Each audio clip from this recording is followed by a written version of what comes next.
So I've been thinking a little bit.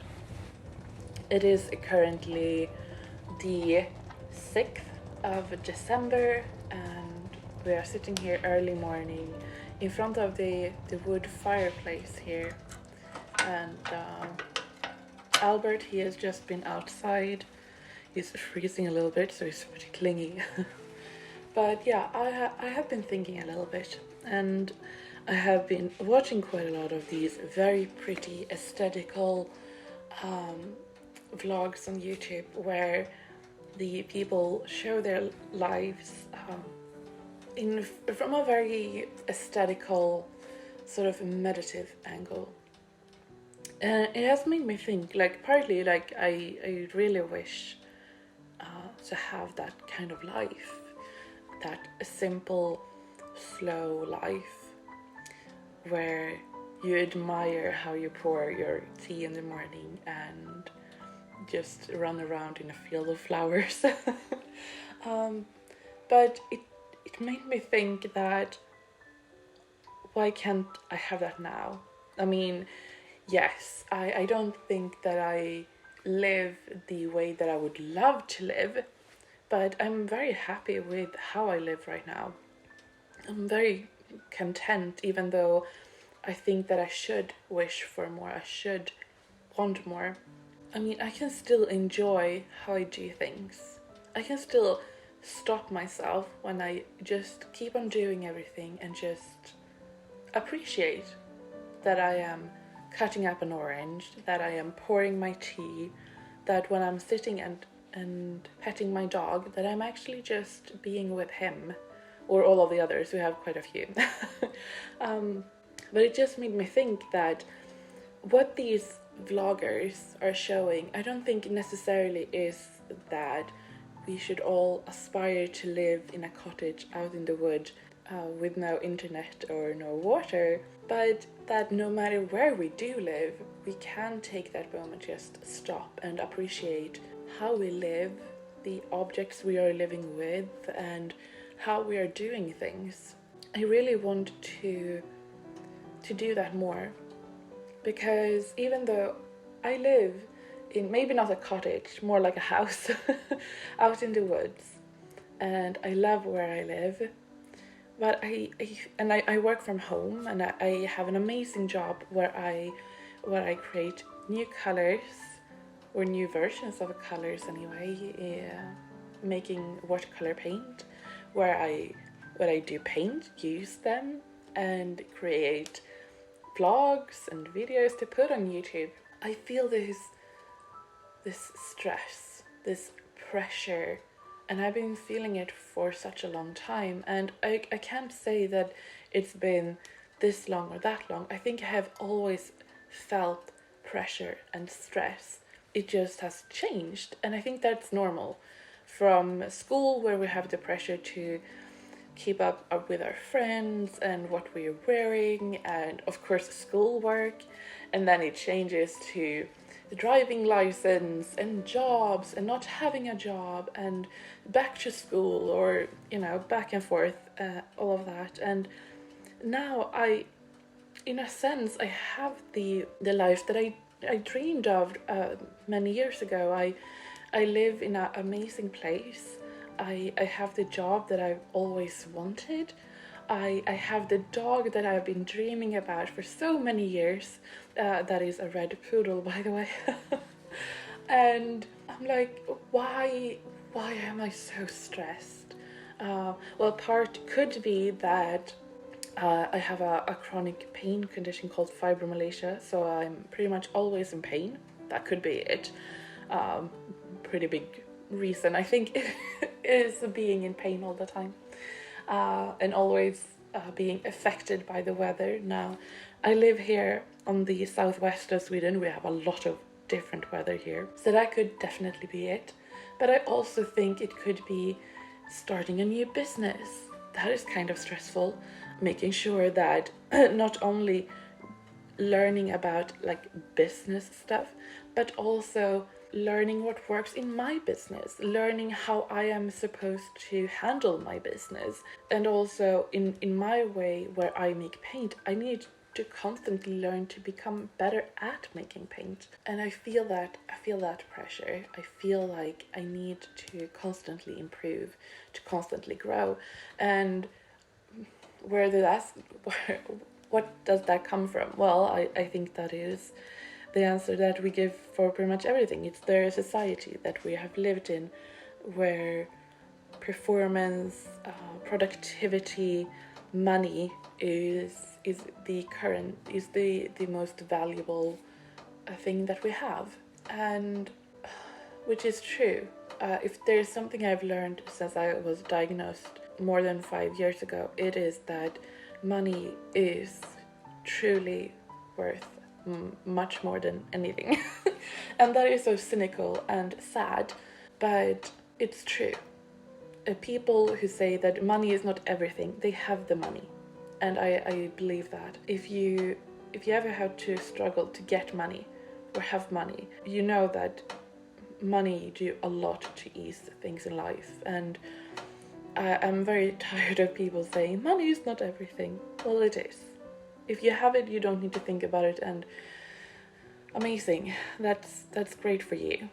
But I need to think about it. I need to think about that I have money so I can afford my medicine, that I can afford my physical therapy, that I can afford gas in my car, that I can afford vet bills for my dog, that I can afford to buy a new coat so I don't freeze when I'm out. You know, all of those tiny things. And I'm extremely lucky because I still live with my parents, so I don't even need to consider things like the renting the house or the upkeep of the house. And especially now here in Sweden, it's very cold, and the electricity the price has really gone up because of that, and I don't need to think about that. Now I'm saying that, and I'm sitting in front of a wood burning stove, so even our family is lucky in the sense that we can keep warm thanks to that. I won't have that first response of no, because I know I can't afford it with my body. But however, what I'm wanting to say with that is that we have been taught, of course, that money is everything, or maybe not everything, but the thing that is valued the most. And rightly so. I mean, that is the current that we have. No matter where you are, energy, because you will be in pain. Also, being in a car for a long time is very, very hard for me. It's not important, because it is, and it will always be important. I was always told I was going to grow out of. I am 28 right now, going to be 28, and I have not grown out of it. It's become worse. I can get car sick when I am the one driving the car, so I'm not really sure what that's about. Brandy knew that money is so important, or should be so important. Now, and also that I will learn how to sort of repay myself afterwards, help with managing my fiber pain, and also to lose weight. I got an appointment with a physical therapist. I'm in the stage where managing the pain and also hopefully to get some exercise and to help build some muscle again. I'm trying to talk about it out loud before those two. I think about it. And I have thoughts. I'm like, yeah, I understand if I put it this way. And then I sort of forget about it because it's just in my head. So I'm hoping in a way that, because it is a new business that I have, and to get that, and I also hope that it will help others. Physical reminder that I need to change the way I think, which I think is good. Don't struggle with a chronic pain condition, that I need to prioritize what I'm eating a little bit more, and the exercising, and I have very pretty aesthetic YouTube videos that I'm started talking about before, and saying, well, I'm not going to live like they do. I will never live like they do. My life will never look like that they do, but I can take inspiration.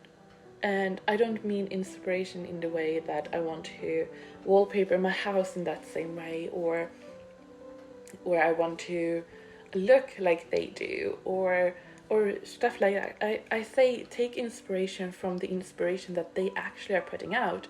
And what they are putting out, it is a produced image of their lives. All of these beautiful images of their lives just slowed down. And I think that is the inspiration that I want to take away from there. Well, I hope anyway that I will become even better at this. That when we go into spring and summer later, where we have a bit milder weather, they are capturing these simple things of their everyday lives.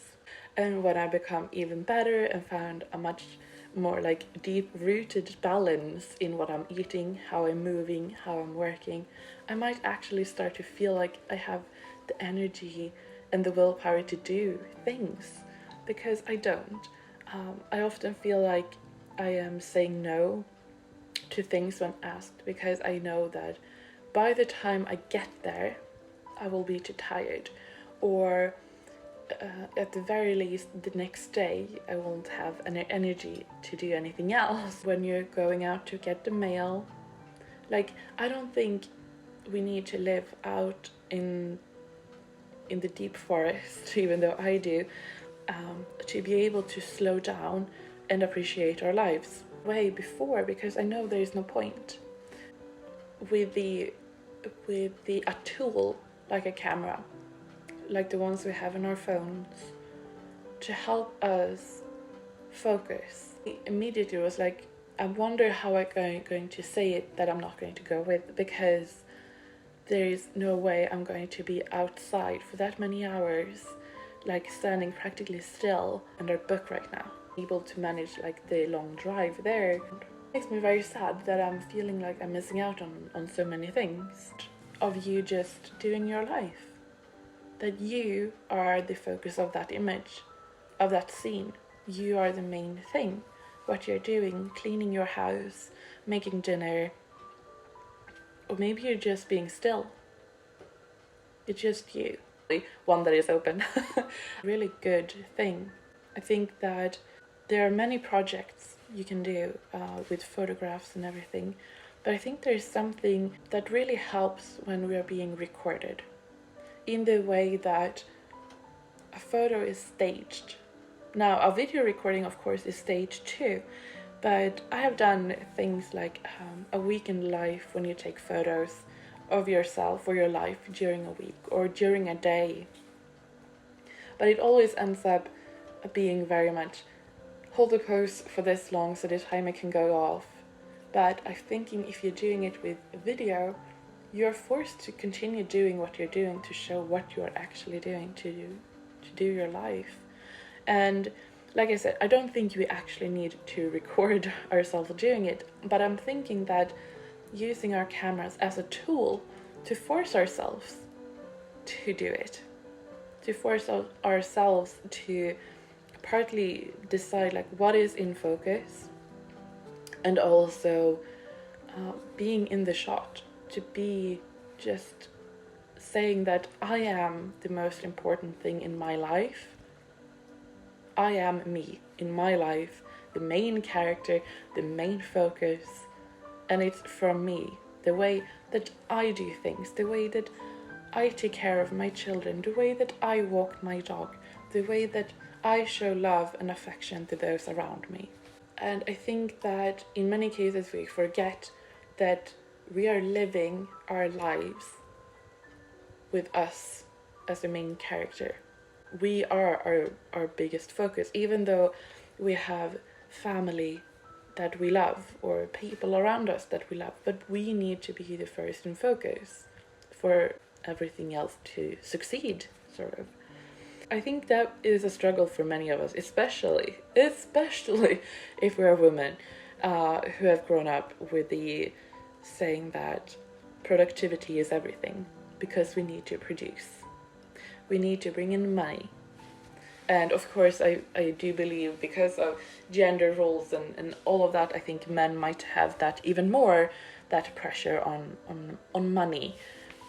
But the way we live right now, the main focus of everything is productivity and money.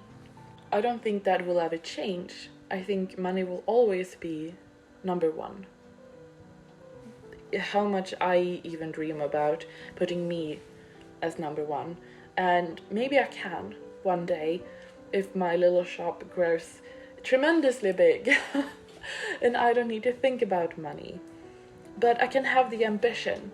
I can live my life with the want that I will be number one.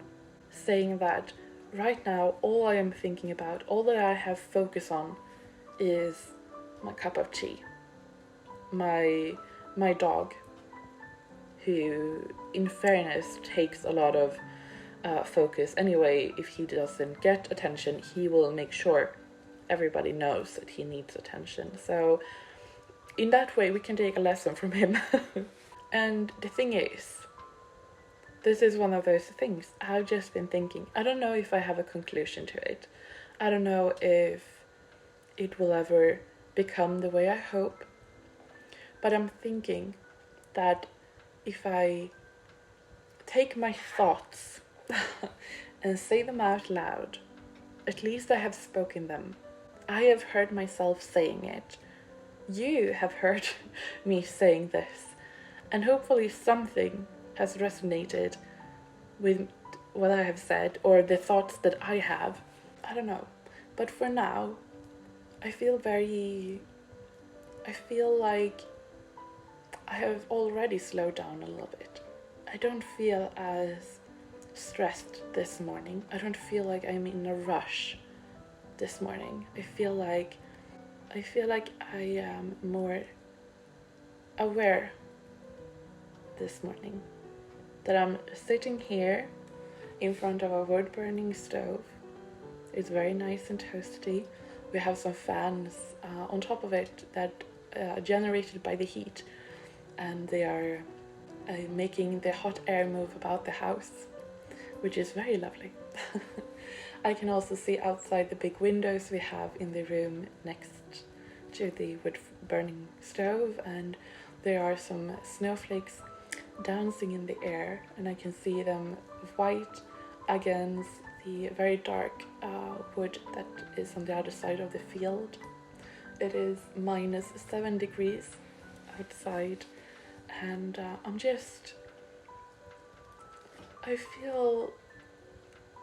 feel good. I feel like I'm in pain. That's another thing.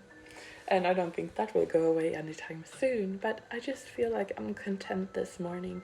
I feel like no matter how much I do, how many orders I pack, or how many paints I make, how long time I spend drawing, I feel like I don't need to prove anything. I will do my best today. I will listen to myself, and when I feel tired, I will take a break. I will head in later in a few hours to make lunch, and when I'm eating lunch, I will sit on the sofa with the dogs, and I'm very happy with that. And I feel like it's the same thing I have been doing for over a year, that same routine, but the only thing that's really changed is that this morning, or the past few mornings, I haven't felt that rush, that stress to get up as soon as possible, to run out to the studio and do all the work. I feel like I work for me, and the most important thing right now is that I don't rush myself, that I don't hurt myself more. I will work, and when I go out to work, I will do my absolute best, and that's all I can do. Saying like, what is in focus? I think that I really want to make sure that I am in focus in my life, and I want to make an effort to make sure that I remain in focus in my life. Yeah. I want to thank you so much for listening to this.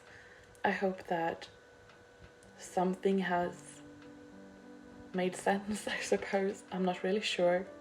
And I'm hoping that some of it will resonate with you.